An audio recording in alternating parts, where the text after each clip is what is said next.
여기는 시립중랑 종합복지관 시수필 창작반 강의실입니다. 우리 여러 어르신들이 이미도 다 들었겠지만 우리가 글을 잘 쓰기 위해서는 세 가지 해야 할 전제 조건이 있습니다. 그것을 삼다라고 합니다. 그러니까 세 가지 많이 해야 할 일이라는 거죠. 즉 다독, 많이 읽는다. 다사, 많이 생각한다. 다작, 많이 쓰기를 한다. 이렇게 세 가지를 해야 훈련이 잘 되는 작가가 되는 것입니다. 그러면 먼저 많이 읽는다에 대해서 한번 설명을 해보겠어요. 시, 소설, 수필, 논문, 동화 등 어떤 글이라도 쓰려고 한다면 이미 나와 있는 기성작가들의 책을 많이 읽어보는 것입니다. 그래서 거기서 우리는 지식을 얻고 여러 분야로 많은 지식을 얻어서 글감을 이제 머릿속에 잘 쌓는 거죠. 앞으로 글을 잘 쓰기 위해서 많이 읽어야 된다는데 우리나라 사람들은 책을 좀 많이 안 읽는 편이라고 해요. 근데 이렇게 이제 연세 드셔가지고 더더구나 이제 눈도 어두워지시고 했지만 어떻든지 이렇게 정말 작은 글이라도 써보겠다고 이렇게 복지관을 찾아오신 분들이기 때문에 안경을 쓰시더라도 돋보기 쓰시더라도 다른 책들을 많이 읽어보는 것이 참 중요합니다. 그러면 이렇게 지식을 쌓고 감각을 익히고 하면은 내가 직접 나의 작품을 쓸 때 수월하게 써지는 거죠. 두 번째로 많이 생각한다. 다사에 대해서 한번 말씀해 드려보겠습니다. 글의 소재가 되는 사물을 볼 때 이 우리의 생활이나 모든 환경 모든 것은 다 글의 재료가 되는 거죠. 그러니까 즉 글감이 된다는 거죠.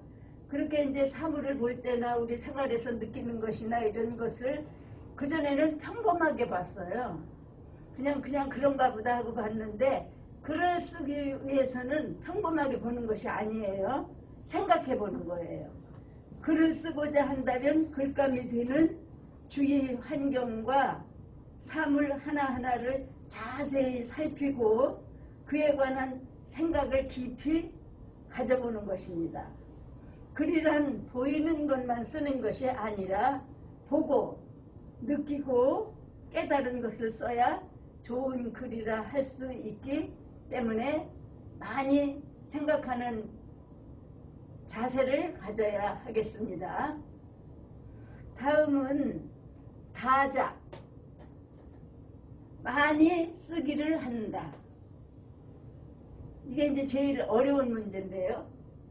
많이 읽고 많이 생각하는 그런 과정이 없이 별안간 글을 써오라고 하면은 쓸 사람 아무도 없거든요. 그런데 더더구나 이렇게 이제 연세 드셔서 글을 쓰려고 마음에 작정을 하고 이렇게 이제 시작을 하셨는데 많이 써보기를 하는 거예요. 그 많이 쓸 때 쓴다고 하는 것은 잘 쓰기 시작하면 쓰려고 하면은 안 되는 것이죠. 그래서 처음부터 잘 써봐야 되겠다는 생각을 버려야 됩니다.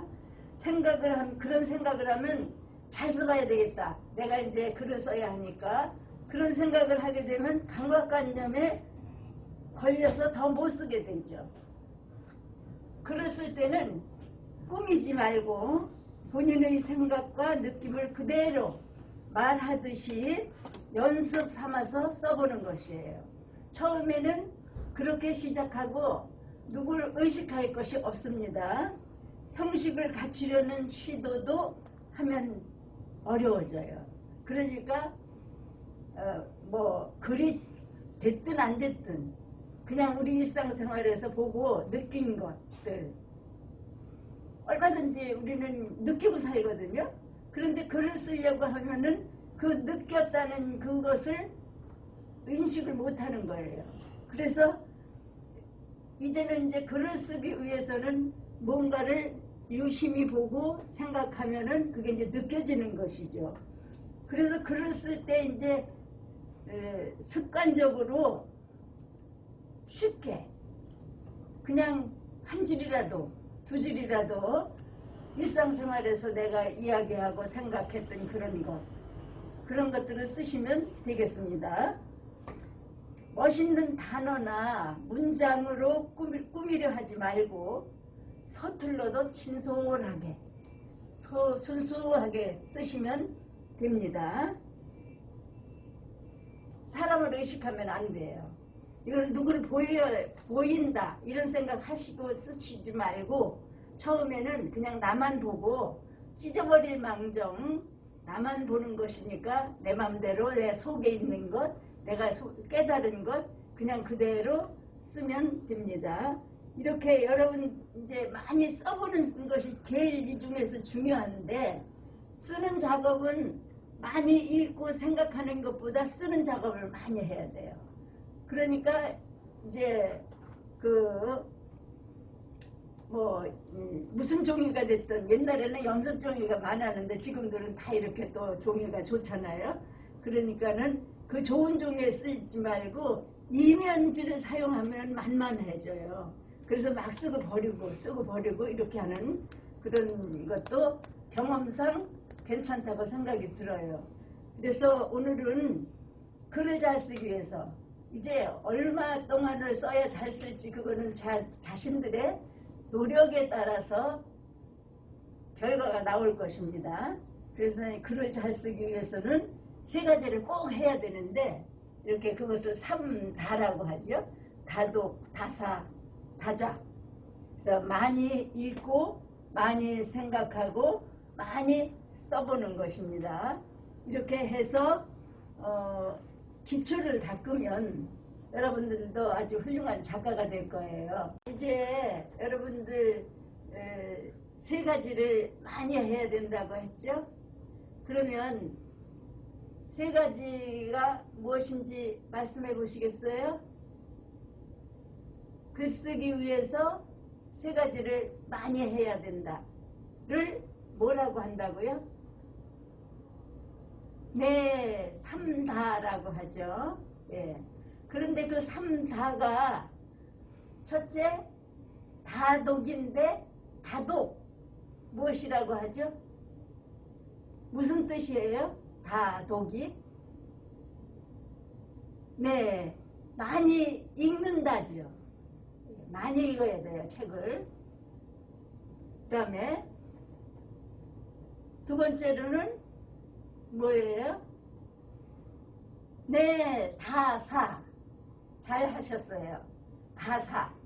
되게 많을 따자에 생각사자. 많이 생각한다. 대답 잘 하셨네요. 세 번째로는 여러분들이 직접 해야 될 가장 중요한 것 무엇이죠? 네, 다자. 잘 생각하셨고 말씀하셨어요. 네, 다자. 많이 써본다 이거죠. 마늘 따자, 지을 짝자. 그래서 많이 글을 짓는 거죠. 그러니까는 우리는 글을 쓴다고 하지만 옛날에는 다들 글을 짓는다 했어요.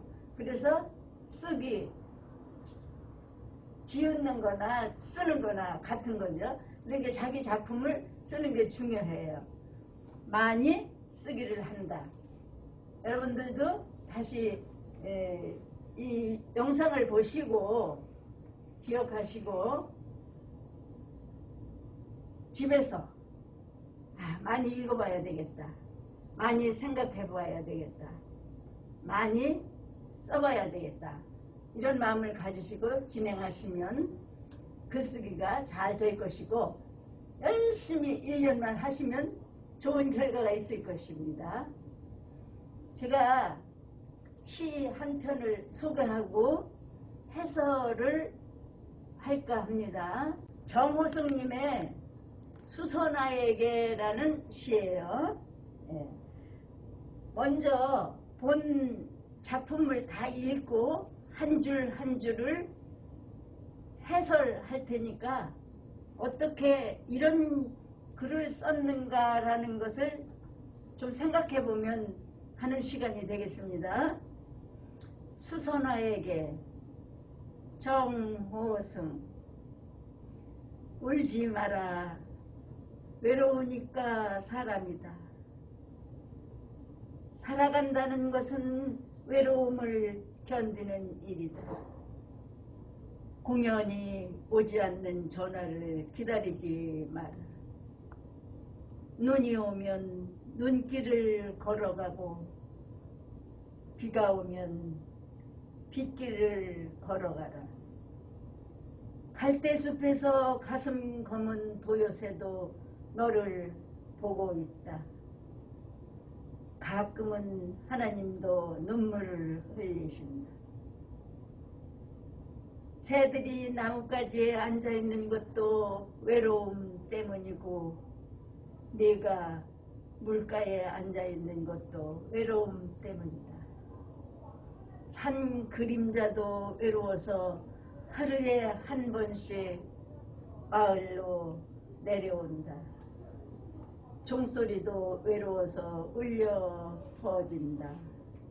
네, 이 수선화를 의인화해서 수선화에게 이렇게 제목을 잡고 쓴 시인데요. 예를 들면은 가까이 어떤 사람이 외로워하고 있어요. 그런데 그것이 김아무개다. 이렇게 하면 김아무개야 울지 마라. 이렇게 이제 했다는 얘기죠. 그래서 수선화를 끌어다가 빗대어서 이렇게 시를 쓰는 거예요. 시는 이렇게 어떤 사물을 의인화해서 이제 쓰는 경우가 있는데 그것을 의인법이라고 하거든요. 그럼 여기서 해설을 제가 간단히 해보겠어요. 수선화에게 했는데 그 수선화에게 했으면 편지 쓰는 거라든지 아니면 옆에 있는 사람에게 얘기한다든지, 그러니까 수선화는 여기서 듣는 존재가 되죠. 이 작가의 이 시인의 하는 말을 듣는 존재가 됩니다. 그리고 울지 마라. 이것은 외로움을 느끼며 마음 아파하는 수선화를 대상으로 명령한 거죠. 울지 마라. 그러니까는 어떤 수선화라는 꽃에게 했다고 생각하지 말고 그 외로움을 타고 있는 대상이 되는 사람에게 명령을 했다고 한번 생각을 해보는 거예요. 울지 마라 하고 얘기를 했거든요. 왜 울지 마라 했느냐 하면 외로우니까 사람이다. 사람은 다 외롭다 이거죠. 외로움은 인간의 근원적인 것임을 드러낸 거예요. 너만 외로운 게 아니고 사람은 다 외로운 것이다. 그러니까 울지 마라. 이렇게 외로우니까 사람이다라고 한 것은 외로움은 인간의 근원적인 것임을 드러낸 구절이 되겠죠. 살아간다는 것은 외로움을 견디는 일이다. 이것은 인간에게 외로움은 숙명으로 그것을 받아들이며 살아야 할 운명이라는 것을 여기서 인식시켜 주는 거예요. 살아간다는 것은 외로운 것이다 이거죠. 사람들하고 얘기해 보세요. 나는 왜 이렇게 외로워 하면은 외롭지 않은 사람 하나도 없어요. 인생이 이제 여러분들은 다 이렇게 70, 80 된 분들인데 살아온 세월을 뒤돌아보면은 기쁜 일만 있었나요? 그렇다고 슬픈 일만 있었나요? 그것도 아니죠. 이런 일 저런 일이 다 있는데 그 근본을 보면은 그냥 외로운 거예요. 그런데 나이가 들면은 더 외롭죠. 왜냐하면 품고 있던 자식들도 또 이렇게 떠나보내서 이제 따로 살게 되고, 또 뭐 부부지간에도 또 이렇게 또 혼자 된 분도 있고, 뭐 여러 가지로. 그리고 나이 먹었다는 것도 서글프고 그 외롭죠. 그래서 살아간다는 그 자체가 숙명적으로 우리 인간들이 외롭다는 것을 이제 표시한 거예요. 그러니까 공연이 오지 않는 전화를 기다리지 마라 이렇게 또 했거든요. 그것은 뭐냐면 우리는 내가 먼저 누구한테 다가가는 것보다도 왜 아무도 나한테 다가오지 않지? 전화하는 사람도 없지? 뭐 이런 생각을 할 때가 있어요. 그래서 공연이 오지 않는 전화를 기다리게 되죠. 이것은 타인과의 소통을 기다리는 수동적 태도거든요.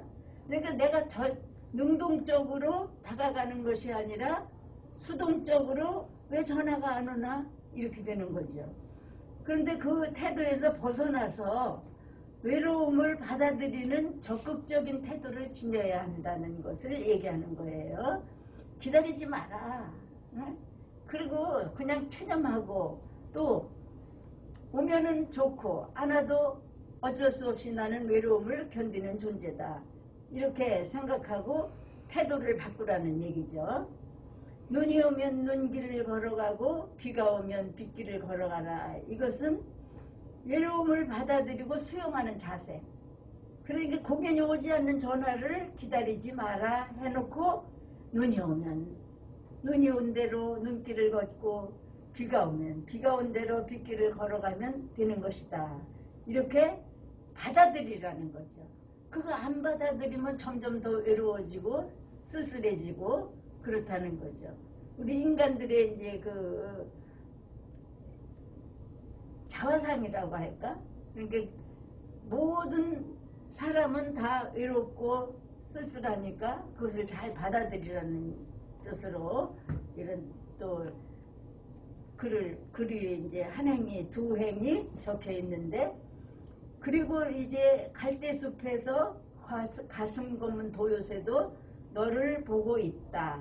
이 행이 있는데 외로운 존재 수선화를 진정으로 사랑하는 갈대숲의 도요새를 끌어온 거예요. 그러니까는 갈대숲에 있는 검은 도요새도 너를 보고 있다. 그러니까 외로워하는 너를 보고 있는 너를 사랑하고 아 저렇게 외로워해서 어쩌나 하고 위로해주고 싶은 그 존재가 있다는 거죠. 그러니까 너무 외로워하지 마라. 이렇게 도요새가 있는 것을 이제 다른 사람으로 생각하는 거죠. 너의 그 외로움을 위로해줄 다른 어떤 그 이웃이 또 정말 가족이라든지 친구라든지 있으니까 여기서 이제 도요새를 끌어다가 빗대서 이렇게 표현한 거죠. 가끔은 하나님도 눈물을 흘리신다. 이것은 하나님이 무슨 눈물을 흘리실 일이 있겠어요? 그러나 절대자인 존재인 하나님도 진정 외로움을 느낄 정도로 외로움은 보편적이라는 거죠. 너나 할 거 없이.